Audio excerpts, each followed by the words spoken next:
கட்டுக்கதைகளுக்குள்ள சிக்கியிருந்த பிரேமிப்பட்டம் பிரம்மாண்டமான தஞ்சை பெரிய கோயிலை பற்றிய உண்மைகள். அதுக்கு முன்னாடி இந்த முடி கொட்டுதலை உடனே தடுக்கக்கூடிய இந்த ஆயிலை பற்றி தெரிஞ்சுக்கிங்க. 40 வகையான மூலிகைகளில் தயாரிக்கப்பட்ட இந்த குளோப் கேர் மைக்கர் ஹேர் ஆயில் முடி கொட்டுறதை உடனே நிறுத்தும். முக்கியமா 10 நாள்லயே இது வந்து ரிசல்ட் தெரியும். இது எல்லாமே உங்களுக்கு ஆச்சரியம் மூட்டும். எதுக்குன்னு பாத்தீங்கன்னா, இப்படி ஒரு ஹேர் ஆயில் நாங்க பலவிதமான மூலிகை பொருளிலிருந்து தயார் பண்ணிருக்கோம். உடனே ஆர்டர் பண்ணுங்க. 9840585098 இந்த நம்பருக்கு உடனே கால் பண்ணுங்க. பிரம்மாண்டமான தஞ்சை பெரிய கோயிலை பற்றிய உண்மைகள் 1886 இருந்து தான் வெளிவர தொடங்கியது. இக்கோயில் மனித சக்தியால் கட்டப்பட்டிருக்க முடியாது. அதை மீறிய ஒரு அமானுஷ்யத்தால மட்டும்தான் இது சாத்தியம் என நம்பப்பட்டு வந்த நிலையில கோயிலின் கல்வெட்டுகளை படியெடுத்து கொண்டிருந்த ஹீல்ஸ் இது ராஜராஜன் என்னும் மன்னனால கட்டப்பட்டது என்பதை அதன் பிறகு சிறிதாக அந்த வானுயர்ந்த கோபுரத்தின் மீது ஒளிவிழ ஆரம்பித்தது. ஆனா இன்றளவும் அதன் மீதான பிரமிப்பு அடங்கிய பாடில்லை. நாளுக்கு நாள் உண்மை வெளிப்பட அதன் மீதான ஈர்ப்பு கூடிக்கொண்டேதான் இருக்கிறது. தஞ்சை பெரிய கோயில் கல்வெட்டுகளை ஆவணப்படுத்திய ஆங்கிலேயர்கள் அதன் கட்டுமானம் தொடர்பான ஆய்வுல ஆர்வம் காட்டவில்லை. 1792 தாமஸ் என்பவரும் வில்லியம் டேனியல் என்பவரும் இது குறித்த தகவலை சேகரித்து லண்டன்ல 1798 ஒரு நூலை ஓரியண்டல் சீனியல் பதிப்பகத்தார் வெளியிட்டாங்க. அதன் பின்புதான் பல முறை பதிப்பிக்கப்பெறும் அளவுக்கு அந்த நூல் பிரபலமானது. ஆனா இதை பற்றி தமிழாக்கம் 1935 சோமசுந்தரம் பிள்ளை விரிவான முறையில எழுதும் வரை எதுவும் வெளிவரவில்லை. 1977 சிவராமமூர்த்தி என்பவர் முறையான விவரிப்புடனான எழுத்தாக்கத்தை 1960 தனது கையடக்க பிரதியில விரிவாகவே வெளியிட்டார்.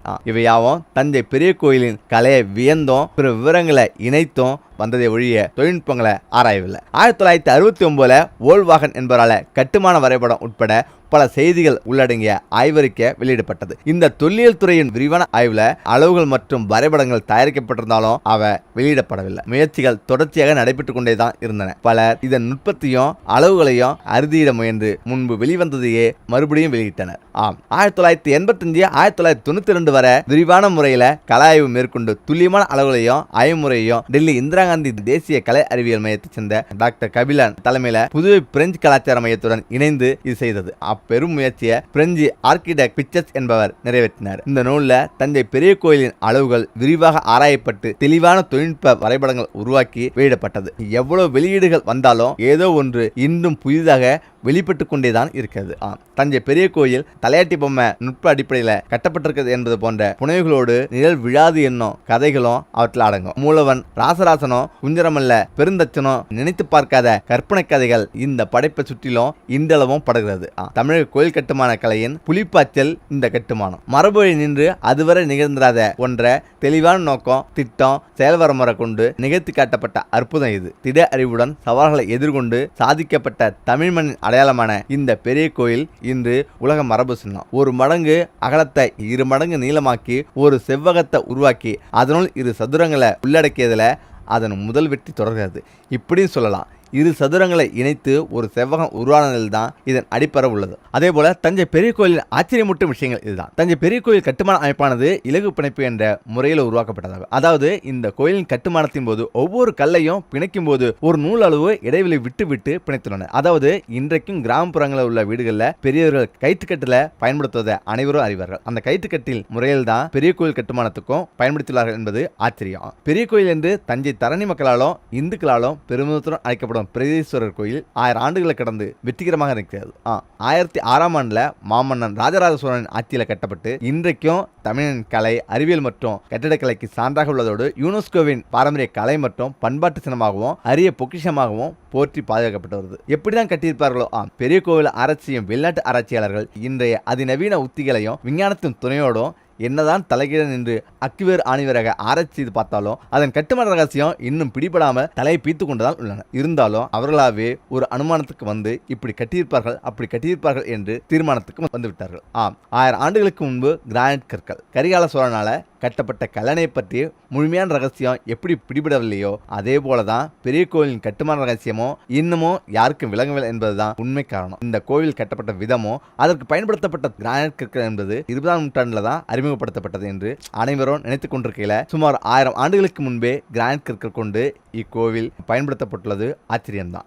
எல்லாமே 80 டன்கள். மற்றொரு ஆச்சரியம், கோயிலின் கருவறை மேல உள்ள விமானம். இதன் மொத்த எடையானது 80 டன். பிரம்மாந்திரக்கல் என்றழைக்கப்படும் தூபிக்கல் முழுக்க ஒரே கல்லால் உருவாக்கப்பட்டு பிரதிஷ்டை செய்யப்பட்டது. அது மட்டுமல்ல, இந்த விமானத்தை தாங்கும் சதுர வடிவிலான அடிக்கல்லும் கூட 80 டன் எடை கொண்டது. அதோடு இந்த சதுர வடிவிலான கல்லின் 4 புறத்திலும் 2 லிங்கங்கள் என 8 லிங்கங்கள் உள்ளது. ஒவ்வொரு லிங்கத்தின் எடையும் தலா 10 டன்கள் என இதன் மொத்த எடையும் 80 டன்களாகும். கோவிலின் அஸ்திவாரம், கருவறையின் மேலுள்ள விமானம், அதனை தாங்கும் சதுரவடியிலான கற்கள், அதோடு சுற்றியுள்ள 8 லிங்கங்கள் என இந்த 3 தான் ஒட்டுமொத்த கோவிலையும் தாங்கும் அத்திவாரமாக இருக்கிறது என்பதுதான் ஆச்சரியத்தின் உச்சமாகும். பொதுவாக அத்திவாரம் என்பது ஒரு கட்டிடத்தின் பாரத்தை தாங்கும் ஆதார சக்தி ஆகும். கட்டிடம் எந்த அளவுக்கு உயரமாக கட்டப்படுதோ அந்த அளவுக்கு அதன் அத்திவாரமும் ஆழமாகவும் வலுவாகவும் இருக்க வேண்டும் என்பது கட்டுமான விதியாகும். இல்லாவிட்டால் கட்டுமானம் ஆட்டங்காணும். அத்திவாரம் எத்தனை அடி ஆழம்? உதாரணமாக நாம் ஒரு வீட்டையோ அலுவலகத்தையோ கட்ட வேண்டும் என்றால் அந்தந்த நிலத்தின் தன்மைக்கேற்ப குறைந்தபட்சம் 5 அடியாவது அமைக்க வேண்டும். அதே போல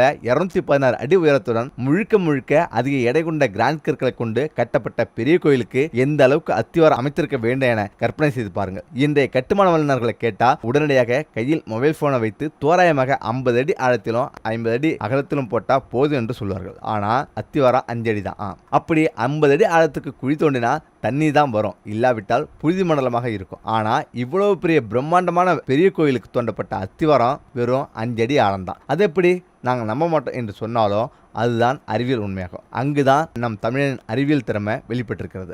கயிற்றுக்கட்டில் ரகசியம். பெரிய கோயில் கட்டுமான அமைப்பானது இலகு பிணைப்பு என்ற முறையில் உருவாக்கப்பட்டதாகும். அதாவது இந்த கோயிலின் கட்டுமானத்தின் போது ஒவ்வொரு கல்லையும் பிணைக்கும் போது ஒரு நூலளவு இடைவெளி விட்டு பிணைத்துள்ளன. அதாவது இன்றைக்கும் கிராமப்புறங்களில் உள்ள வீடுகளில் பெரியவர்கள் கயிற்றுக்கட்டில பயன்படுத்துவதை அனைவரும் அறிவார்கள். அந்த கயிற்றுக்கட்டில் முறையில் தான் பெரிய கோயில் கட்டுமானத்துக்கும் பயன்படுத்தியுள்ளார்கள் என்பது ஆச்சரியம். கயிற்றுக்கட்டிலும் பெரிய கோயில் கட்டுமானமும். கயிற்றுக்கட்டில் பயன்படுத்தப்பட்ட கயிறானது பார்ப்பதற்கு இலகுவானதாக இருக்கும். அந்த கட்டில ஆட்கள் உட்கார்ந்த உடனேயே பாரந்தாங்காம உள்வாங்கி கொண்டு இறுக ஆரம்பிக்கும். இதனால கயிறுகளின் பிணைப்பானது வலுவாகிவிடும். அந்த சூட்சுமத்தை தான் பெரிய கோயில் கட்டுமானத்துக்கும் பயன்படுத்தி உருவாக்கி இருக்கார்கள். கோவிலின் கட்டுமானத்துல அடியிலிருந்து கற்களை ஒவ்வொன்றாக நூலளவு இடைவெளி விட்டு மிகவும் இலகுவாக அடுக்கும் போது கற்கள் பாரந்தாங்காம இறுக ஆரம்பித்து விடும். தோற்று ஓடியே நடக்கும். முழு கட்டுமானத்தையும் முடித்து கருவறை உச்சியில மிக பிரம்மாண்டமான 80 டன் எடை கொண்ட சதுர வடிவுக்கல், நந்தி, விமானம் என 240 டன் எடையை அழுந்து செய்வதன் மூலமாக பெரிய கோயிலின் ஒட்டுமொத்த கட்டுமானமும் பலம் பெற்றுவிடும். இப்படிதான் பெரிய கோயிலின் அத்திவாரத்தை ஒட்டுமொத்தமாக கருவறை உச்சியில கொண்டு போய் வைத்தார்கள் அன்றைய நம் தமிழர்கள். இதுவரையிலும் எத்தனையோ பூமி அதிர்ச்சி நிலநடுக்கம் என உருவாகி அசைக்க வேண்டாலும் அவ அத்தனையும் பெரிய கோயில் கட்டுமானத்துக்கு முன்பு தோற்று மண்டியிட்டு வணங்கி சென்றதுதான் மிச்சம். ஒரு துரும்ப கூட அசைக்க முடியல என்பதுதான் அறிவியல் ஆச்சரியம். பெரிய கோயில் சிலைகளுக்கு பின்னால் உள்ள உண்மை கதைகள் ஆச்சரியப்படுத்தும் ரகசியம். தஞ்சையை சேர்ந்த ஓய்வு பெற்ற ஆசிரியர் செல்வம் இவர் தஞ்சாவூர் LIC காலனி பகுதியில் வசித்து வர்றாரு. பெரிய கோயிலுக்கு வரும் சுற்றுலா பயணிகளுக்கு வழிகாட்டியாகவும் இருந்து வர்றாரு. பெரிய கோயிலை பற்றி இங்கு வரும் சுற்றுலா பயணிகளுக்கு அழகாக விளக்கி கூறுவது இவருடைய சிறப்பு. பெரிய கோயில் குறித்து பல ஆராய்ச்சிகளையும் தகவல்களையும் சேகரித்து வரும் இவர் கோயில் உள்ள சிலைகளுக்கு பின்னால் இருக்கும் சிறப்புகளை கூறுகிறார். கேரள நாட்டில் திருவனந்தபுரம் அருகே உள்ள கடற்கரை பட்டினமான காந்தலூர் சாலையில் ராஜராஜ சோழன் அனுப்பிய தூதுவனை பாஸ்கர ரவிவர்மன் சிறையில் அடைத்ததால கடும் கோபமான ராஜராஜ சோழன் மகன் ராஜேந்திர சோழன் அனுப்பினார். அப்போது கடும் போரிட்டு சேர மன்னன் பாஸ்கர ரவிவர்மனை வெற்றிவாக சூடிய ராஜேந்திர சோழன் தூதுவனையும் மீட்டார். தூதுவர்களை கைது செய்வது தவறு என்று தெரிந்தோம். அப்படி செய்ததால அவர் நாட்டிலேயே பாஸ்கர ரவிவர்மனை சிறையில் அடைத்தார் ராஜேந்திர சோழன். இது நினைவாகவே தஞ்சை பெரிய கோயிலின் நுழைவிடத்துல முதலாவதாக உள்ள கோபுரத்துக்கு கௌரந்தகன் திருவாயில் என பெயரிடப்பட்டது. பெரிய கோவில் வடபுறத்தில் உள்ள விமானத்தின் ஒரு பகுதியில் சிவன் கையில் கத்தி வைத்திருப்பது போன்ற சிலை அமைந்திருக்கும். அதற்கு மேலே சிவன் வில்லம்பு வைத்திருப்பது போன்ற சிலை அமைந்திருக்கும். அதற்கு மேலே ஆசீர்வாதம் செய்வது போன்று சிலை அமைந்திருக்கும். அதற்கு மேல் ஒரு அடி பக்கத்துல தொப்பி போட்ட ஒருவரின் உருவ சிலை இருக்கும். அவர் மார்க்கோ போலோ. ஜப்பானிய வணிகரிடம் சோழர்கள் தொழில் சம்பந்தமான நெருங்கிய நட்பு வைத்திருந்தார்கள். 14ஆம் நூற்றாண்டு தான் இந்தியாவிற்கு வந்தார் இந்த வெளிநாட்டவர். ஆனா கோயில் கட்டி முடிக்கப்பட்டது 11ஆம் நூற்றாண்டு. அதன் பின்னர் அவர் நினைவாகவும் வரவேற்கும் விதமாகவும் இவருடைய உருவம் விமானத்தில் இடம்பெற்றுள்ளது.